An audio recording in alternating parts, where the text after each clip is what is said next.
Design ரொம்ப அழகா இருக்கு பூர்ணா. எனக்கு நல்லா இருக்குமா மனோ? உங்களுக்கும் அழகா இருக்கும் பூர்ணா.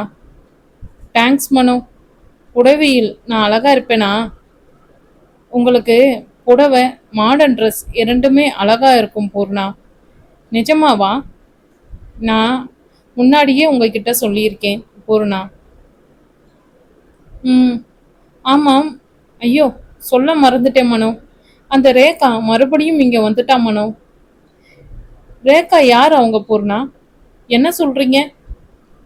அன்று கூட ஏதோ சொன்னாலே. சந்திரன் சொல்லலையா? உன்கிட்ட இப்போ எப்படி அன்பா இருக்கானோ அதே மாதிரி தான் ரேகா கிட்டயும் அன்பா இருந்தான். அவளும் சந்திரனுக்காக தற்கொலை வரைக்கும் போய் காப்பாத்தி பாவம் இந்த ஊரை விட்டே போயிட்டா. இப்போ மறுபடியும் வந்திருக்கா. நீ ஜாக்கிரதையா இருந்துக்கோ மனோ. அப்புறம் சந்திரனை இழந்துட்டு நீ தான் சூசைட் பண்ணிக்கணும். உன் நல்லதுக்கு தான் பூர்ணா. மதுச்சந்திரனின் கடுமையான குரலில் பூர்ணாவோடு மனோஹரிணியும் ஒரு நிமிடம் நடுங்கி போனாள். ஹனி, மனைவியிடம் ஓடினான் மதுச்சந்திரன்.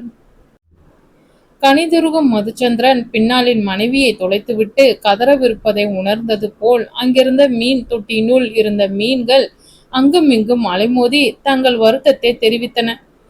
பூர்ணா வெளியேறியவுறம் ஓர் நொடியும் தாமதிக்காது, நீ மட்டும்தான் ஹனி, எப்பவும் என் மனசுல என்றான் தவிப்புடன்.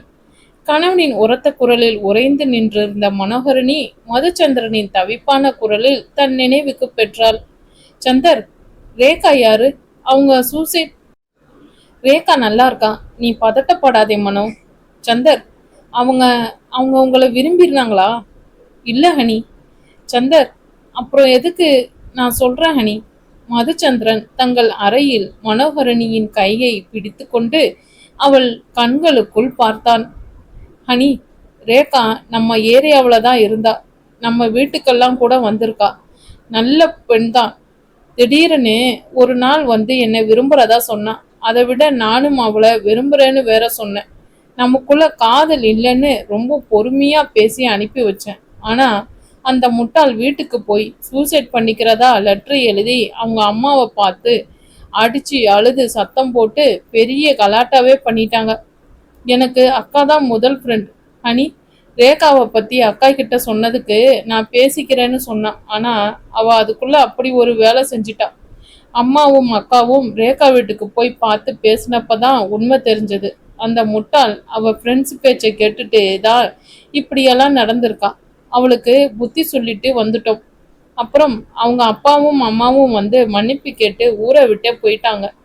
ஆணும் பெண்ணும் நட்பா பழகினாலும் சுற்றி இருக்கும் கூட்டம் காதல் என்று நம்ப வைத்து அவர்கள் வாழ்க்கையை திசை மாற்றி விடுவது இப்பொழுது வாடிக்கையாகிவிட்டது.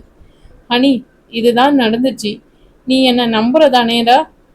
மதுச்சந்திரன் முகத்தில் ஓடும் தவிப்பை கண்டு அவன் கரத்தை ஆதரவாக அழுத்தினாள் மனோகரணி. தேங்க்ஸ் பேபி என அழுத்திய கரத்தை முத்தமிட்டான் மதுச்சந்திரன். ஹனி, நான் அவளை என் ஃப்ரெண்டா தான் நினைச்சேன். நான் அந்த மாதிரி ஒரு பார்வை கூட பார்த்ததில்ல ஹனி.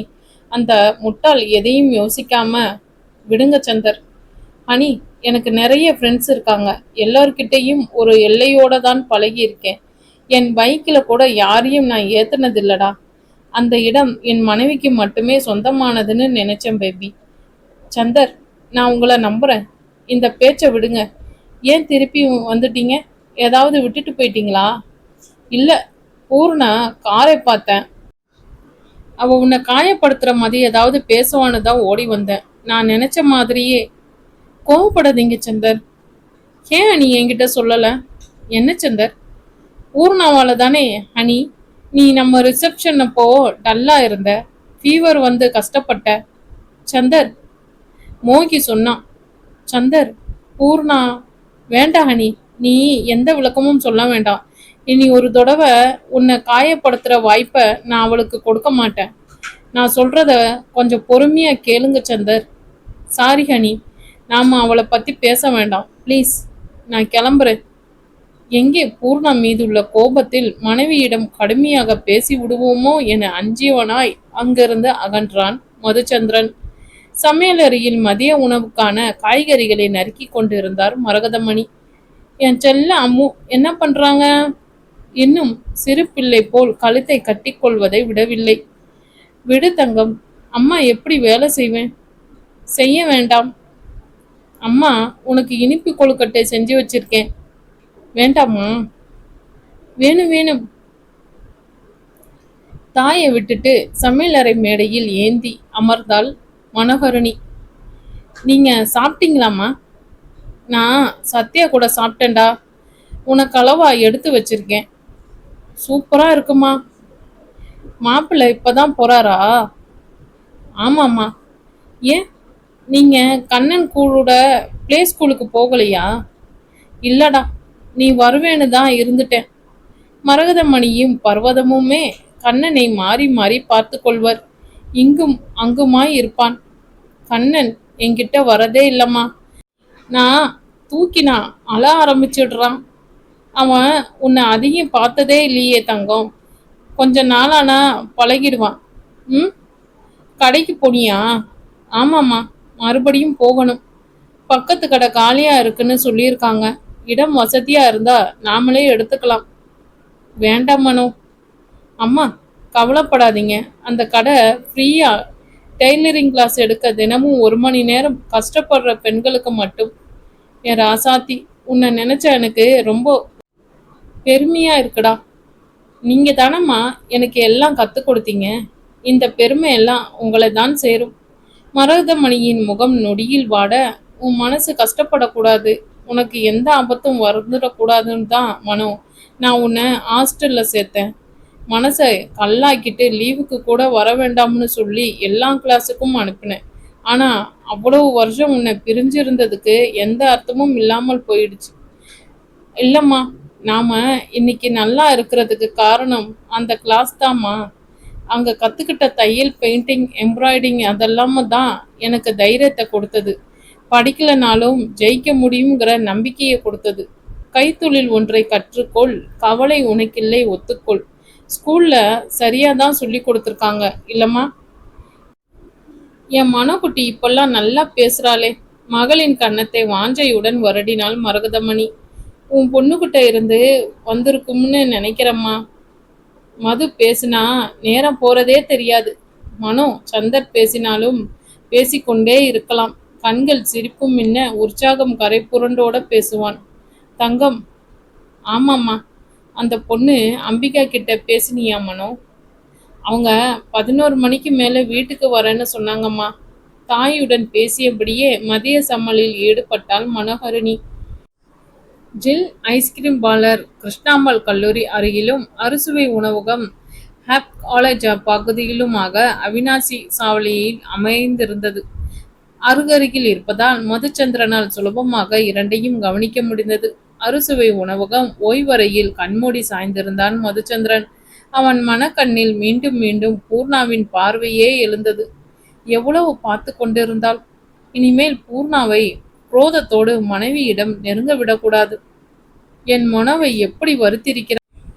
இன்று நான் செல்லவில்லை என்றால் இன்னும் என்னென்ன சொல்லியிருப்பாளோ. மனோ என்னை நம்புகிறாள். ஆனால் ரேகாவை பற்றி யோசிக்காமல் இருப்பாளா? அவள் மன குழப்பமோ, சஞ்சலப்படுமோ, வருந்துமோ? கடவுளே, எந்த ஒரு மனைவியாலும் தாங்க முடியாத வேதனை. கணவன் காதல் கேள்விக்குறி ஆவதல்லவா? மதுச்சந்திரனின் லவ் போன் இசைப்பாடி அவனை அழைத்தது. சந்தர், வேலையா இருக்கீங்களா? இயல்பாக தான் பேசுகிறாள் என நிம்மதி அடைந்தான் மதுச்சந்திரன். இல்லடா, சொல்லு குட்டி. அம்பிகை வந்திருந்தாங்க. பாஸ் மார்க் வாங்கினாங்களா? ம். எனக்கு அவங்கள ரொம்ப பிடிச்சிருக்கு சந்தர். அவங்க அப்படியே நம்ம மோகி தான். நானும் நினைச்சேன் ஹனி. ரொம்ப நாள் பழகுனவங்க மாதிரி பேசுனாங்க. உங்களால் இன்னைக்கு எனக்கு ஒரு புது ஃப்ரெண்டு கிடைச்சிருக்காங்க. தேங்க்ஸ் சந்தர். தேங்க்ஸ் கணக்கு ஏறிட்டே போகுது ஹனி. உனக்கு தெரியலனா நான் வேணா சொல்லி கொடுக்கட்டுமா எப்படி ஸ்பெஷலாக தேங்க்ஸ் சொல்கிறதுன்னு? குமிழிட்ட சிரிப்புடன், அப்புறம் ஹனி, அம்பிகை என்ன சொன்னா? உங்களுக்கு நிறைய ஃப்ரெண்ட்ஸ் இருக்கிறதா சொன்னாங்க. ஸ்கூல்லையே நீங்கள் பெரிய ஹீரோவாக இருந்தீங்கன்னு சொன்னாங்க. பரவாயில்லையே, பொண்ணு நல்லா தான் சொல்லியிருக்கு. உங்களுக்கு ஸ்போர்ட்ஸ்னால் ரொம்ப இஷ்டம்னு சொன்னாங்க. எப்போவும் கிரவுண்டில் தான் இருப்பீங்கன்னு சொன்னாங்க. மதுச்சந்திரன் நினைவில் பள்ளி நாட்கள் வந்து போயின. எனக்கு படிப்பை விட விளையாட்டில் தான் ஆர்வம் இருந்தது. எத்தனை போட்டிகள், எத்தனை பரிசுகள், எத்தனை பாராட்டுகள். என் நட்பு வட்டம் பெரிதாக இருக்க காரணமே இந்த விளையாட்டு தானே. சந்தர், ஸ்கூல் டேஸ் ஒரு நிமிஷம் கண்ணு முன்னாடி வந்து போச்சு ஹனி. ரொம்ப அழகான நாட்கள். மதுச்சந்திரன் குரலில் வழக்கமாக இருக்கும் உற்சாகம் குறைந்திருப்பதை உணர்ந்த மனோகரணியின் பேச்சு நின்று போனது. ஹனி, சந்தர், எதுவும் பிரச்சனையா? இல்லடா. ஏன் ஹனி? அது உங்க குரல் ஒரு மாதிரி இருக்கே. நான் நல்லா தான் இருக்கேன் பேபி, நீ கவலைப்படாதே. நீ எப்படி ஹனி, ஸ்கூல்ல நல்ல படிப்பியா? பேசவே மாட்டியா? நல்ல படிப்பேன், அதிகம் பேச மாட்டேன் சந்தர். கொஞ்சம் ஃப்ரெண்ட்ஸ் தான். பெஸ்ட் ஃப்ரெண்டு இனியா மட்டும்தான். ஸ்கூல் லீவில் அவள் வீட்டுக்கு தான் போவேன். ரொம்ப அழகான குடும்பம். இனியா அப்பா அம்மா நரேன் எல்லோரும் ரொம்ப அன்பாக இருப்பாங்க. நரேன் யார் ஹனி? நரேன் இனியாவோட அண்ணா. சந்தர், எல்லோரும் என்னை மறந்திருப்பாங்க. நரேந்தர் மீண்டும் அவள் வாழ்க்கையில் வர இருப்பதை அறியாமல் வருந்துகிறாள் மனோகரணி. இருள் கவர்ந்திருந்தது. சத்தமின்றி தன் அறைக்கு கதவை திறந்த மதுச்சந்திரன் சோஃபாவில் கால்களை குறுக்கி கொண்டு படுத்திருந்த மனோகரணியிடம் சென்றான். சந்தர், வெயிட் பண்ண வேண்டாம்னு சொன்னா கேட்க மாட்டியா என்றபடி அவளை கைகளில் ஏந்தி கொண்டு தங்கள் படுக்கைக்கு சென்றான் மதுச்சந்திரன். மனோகரணி சோஃபாவில் காத்திருப்பதும் மதுச்சந்திரன் அவளை தூக்கிச் செல்வதும் அன்றாட நிகழ்வாகிவிட்ட ஒன்று. மதுச்சந்திரன் குளித்துவிட்டு வந்தால் இருவரும் சிறிது நேரம் பேசிவிட்டு கண்ணை அயர்வர். நீ தூங்குடா, நான் கொஞ்ச நேரம் நடந்துட்டு வரேன். குனிந்து அவள் நெற்றியில் மிருதுவாக முத்தமிட்டு விட்டு வெளியேறினான் மதுச்சந்திரன். கணவன் முகத்தில் லேசாக தெரிந்த வருத்தம் மனோகரணி தூக்கத்தை விரட்டி அடித்தது. என்னவாயிற்று இவனுக்கு? இப்பவே மணி 10:45 ஆகப் போகிறது. எப்பொழுது தூங்குவது? தோட்டத்தில் மெல்ல நடந்தான் மதுச்சந்திரன். மலர்களின் இதமான நறுமணம் எங்கும் பரவி இருந்தது. வானில் காய்ந்த நிலா மேகத்தினுள் ஒளிவதும் வெளிப்படுவதுமாயிருந்தது. வீசிய குளிர்காற்று மதுச்சந்திரன் உள்ளத்துக்கு காயத்தை ஆற்ற முனைந்து கொண்டு இருந்தது. ஹலோ பிரதர், ஏன் ஸ்லோவா சுத்திக்கிட்டு இருக்க? ஏன் எங்கிருந்து குதிக்கிற நீ வானரம்? நீ தாண்டா சொல்லியதோடு மதுச்சந்திரனை அங்கிருந்த நீச்சல் குளத்தில் தள்ளிவிட்டு சிரித்தாள் மதுஸ்ரீ. தடுமாறி நீரில் விழுந்த மதுச்சந்திரன் எழுந்து வரவும் ஓடத் தொடங்கினாள் மதுஸ்ரீ. ஏ குட்டிச்சத்தான், நில்லு. நீதான் வானரம், குட்டிச்சத்தான் எல்லாம். மது, ஒழுங்கா நின்னுடு. அப்பா, சந்திரன் என்னை அடிக்க வரான்ப்பா. கத்தி கொண்டே வீட்டினுள் ஓடினாள் மதுஸ்ரீ. செய்வதெல்லாம் செய்துவிட்டு அப்பாவை அழைத்து தப்பித்து கொள்ள வேண்டியது. இதே வேலைதான் இவளுக்கு. தாமரை குளத்தின் முன் அமர்ந்திருந்த சத்தியனும் மதிவதனியும் நீர் சொட்ட சொட்ட வந்த மதுச்சந்திரனை கண்டு நகைத்தனர். இந்த பிசாசு ஏன் இன்னும் தூங்காம நடமாடிக்கிட்டு இருக்கு? தூக்கம் வரலன்னு சொன்னா சந்திரா. நீங்க இங்க என்ன பண்றீங்க சார்? சும்மாதாக்கா. பொய் சொல்லாம என்ன பிரச்சனைன்னு சொல்லு. பூர்ணா பேசியதை கடகடவென்று ஒப்பித்து முடித்தான் மதுச்சந்திரன். எதுக்கு இவளுக்கு இந்த தேவையில்லாத வேலை? நான் அவளை கண்டிக்கிறேன் சந்திரா. மதிவதனி சிந்தனையில் ஆள. மனோ, உன்னை எதுவும் தப்பா நினைக்கல தானே சந்திரா? சந்திரன் கவலை கொள்ள. இல்ல சத்யா, மனோ என்ன நம்புறா. அப்புறம் என்ன சந்திரா, விடு. விடுறதா? அவ இனிமே நம்ம வீட்டுக்கு வரக்கூடாதுக்கா. என்ன சந்திரா பேசுற நீ? 10 வருஷ பழக்கத்தை அப்படியெல்லாம் பட்டுன்னு வேண்டாம்னு சொல்ல முடியாது. எனக்கு தெரியும்க்கா, நீ இப்படிதான் சொல்வன்னு. சந்திரா, மனம் மேல எனக்கு நிறையவே அன்பு இருக்கு. அவளை யார் காயப்படுத்தவும் நான் விட மாட்டேன். பூர்ணா வந்தா நான் பார்த்துக்கிறேன். நீ கவலைப்படாதே. அக்கா சொல்றதை கேளு சந்திரா. சரி சத்யா. சத்யனும் மதிவதனியும் சென்றுவிட நெடுநேரம் இருண்ட வானத்தை விரித்தபடியே அமர்ந்திருந்த மதுச்சந்திரன் தானும் எழுந்து வீட்டினுள் சென்றான். ஜன்னலோரம் நின்றிருந்த மனோகரணியின் பார்வையும் அவ்வானத்திலேயே பதிந்திருந்தது. ஹனி, சந்தர், ரொம்ப குளிருதோ? கூப்பிடலாம்னு பார்த்தேன், நீங்களே வந்துட்டீங்க. மனைவி முகம் காட்டிய கவலை ரேகையில் தன்னிலே நிந்தித்தனமாய் சிறு புன்னகை பூத்தான் மதுச்சந்திரன். இது உங்க சிரிப்பில்ல சந்தர். மதுச்சந்திரன் பார்வை அவள் முகத்தை விட்டு ஜன்னலுக்கு வெளியே சுழன்றது. அனி, எவ்வளவு பூ பூத்திருக்கு பார். தன் வாழ்நாள் முழுக்க புன்னகையையே முகவரியா வச்சிருக்கிற இந்த பூக்கள் மாதிரி என் மனவோட முகமும் எப்பவும் சந்தோஷத்தில் மலர்ந்திருக்கணும்னு நான் ஆசைப்பட்டேன். மனோகரணி இமைக்க மறந்து அவன் மதிமுகம் பார்த்திருந்தாள். அனி, நான் உனக்கு ஒரு சின்ன வருத்தமோ கஷ்டமோ கூட ஏற்படுத்த கூடாதுன்னு நினைச்சேன். ஆனா முதல் நாளே கண்ணீர் சிந்த வச்சுட்டேன். இன்னைக்கு உன் மனசு உடைஞ்சு போற அளவுக்கு ஒரு வேதனையை கொடுத்துட்டேன். இதுதான் இவன் வாட்டத்திற்கான காரணமா? பூர்ணா பேச்சு அன்னைக்கும் இன்னைக்கும் உன்னை எவ்வளவு வருத்தி இருக்கும். நான் நல்ல கணவனா இல்லை ஹனி. என்ன சந்தர் இது? எதுக்கு இப்படி நீங்களே உங்களை வேதனைப்படுத்திக்கிறீங்க? யாரோ ஏதோ உளறனா அதுக்கு நீங்க எப்படி பொறுப்பாவீங்க சந்தர்? பூர்ணா பேச்சு என்னை எப்பவும் பாதிக்காது சந்தர். ரேகாவை நான் அப்பவே மறந்துட்டேன். அன்பே உருவான என் சந்தர் நல்ல கணவர் இல்ல சிறந்த கணவர் என் பெட்டர் ஆஃப் பெஸ்ட். ஹனி, மனைவியின் முகத்தை கைகளில் ஏந்தி காதல் பேசும் அவள் கண்களை பார்த்தான் மதுச்சந்திரன். என் சந்தர்.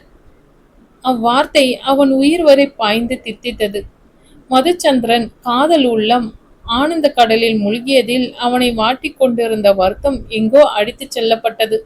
சந்தோஷ அலைகள் உயிர் பெழுப்ப கண்களில் மீண்ட சிரிப்புடன் அவளை இறுக அணைத்து கொண்டான்.